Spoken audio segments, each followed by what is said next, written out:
নমস্কার বন্ধুরা, আমি টুম্পা কর্মকার। এই প্রথমবার আপনাদের সামনে রান্নার ভিডিও নিয়ে আসলাম। আজ বৃহস্পতিবার, তো আমাদের নিরামিষ। আজ নিরামিষ কী কী রান্না করি তা দেখতে থাকুন সবাই। আজকে নিরামিষে আমি আজকে বেগুন ভাজা আর আলু দিয়ে সয়াবিন রান্না করব আর বাঁধাকপি ভাজি। তো আমাদের সাথে থাকুন। এখন আমি রান্না করতেছি। ফার্স্ট আমি বেগুনটা ভেজে নেব। যদি আমি ফার্স্ট টাইম বলতেছি, আমার ভুল হতেই পারে, সবাই ক্ষমা দৃষ্টিতে দেখবেন। আর আমার খুব প্রচণ্ড ঠান্ডা, ভয়েসটা একটু বাজে, এমনিতেই আমার ভয়েসটা বাজে।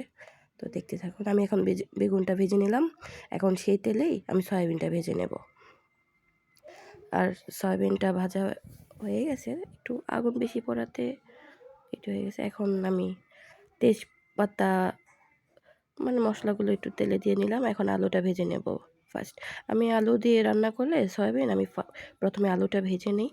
এই তেজপাতা, গরম মশলা, জিরে এগুলো দিয়ে হলুদ দিয়ে দিলাম।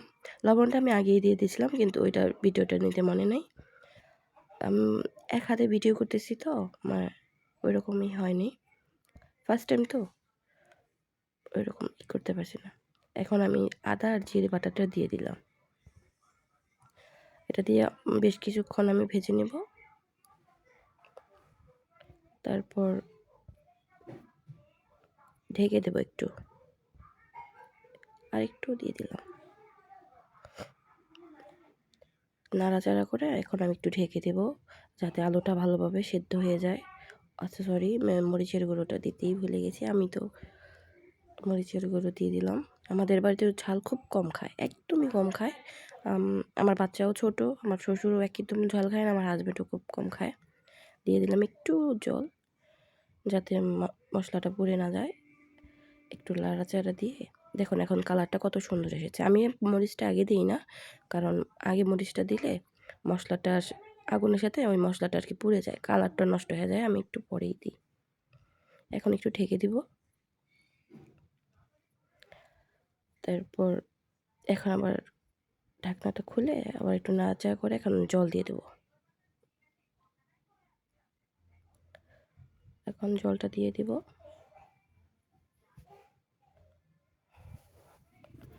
তার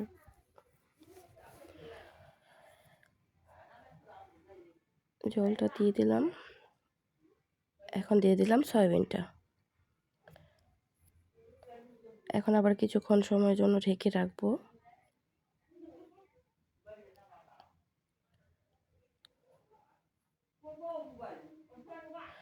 যেহেতু ফার্স্ট টাইম আমার ক্যামেরাটাও আমি এক হাতে ধরেছি, তো আর শেষে দিয়ে দিলাম এই যে আপনার ধনিয়া জিরা গুঁড়ো। আমি একসাথে করেই বেটে একসাথে আর কি রেখে দিই, আলাদা করি না।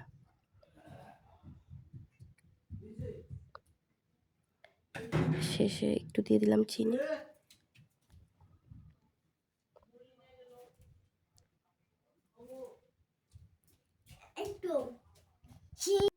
এই তো আমাদের আলু সয়াবিন তরকারিটা রান্না হয়ে গেল। এখন আমি বাঁধাকপিটা রান্না করব। বাঁধাকপি দিয়ে যা বলে। প্রথমে দিয়ে দিলাম তেজপাতা আর শুকনো মরিচ, সাথে দিয়ে দিলাম পাঁচফোড়ন আর গরম মশলা। তারপর আদা জিরে বাটাটা আমি তেলের উপরে দিয়ে দিলাম। আর এই যে আমাদের বাঁধাকপি, আগে থেকে ভাপিয়ে রাখা বাঁধাকপি, সেটা আমি দিয়ে দিলাম। আমাদের মরিচ খুব কম খায়, সেজন্য মরিচের কোয়ান্টিটিটা খুব কম। তো আমি বাঁধাকপিটা রান্না করে নিচ্ছি। আর আমাদের তো লাকড়ির চুলা, লাকড়ি দিয়েই রান্না করি।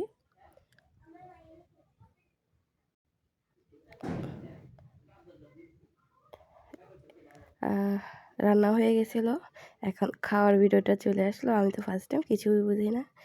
দেখুন কেমন হলো রান্নাটা। সবাই বলছে ভালো হয়েছে, আমি সবার পরে খেতে বসছি। এখন দেখি কেমন হয়।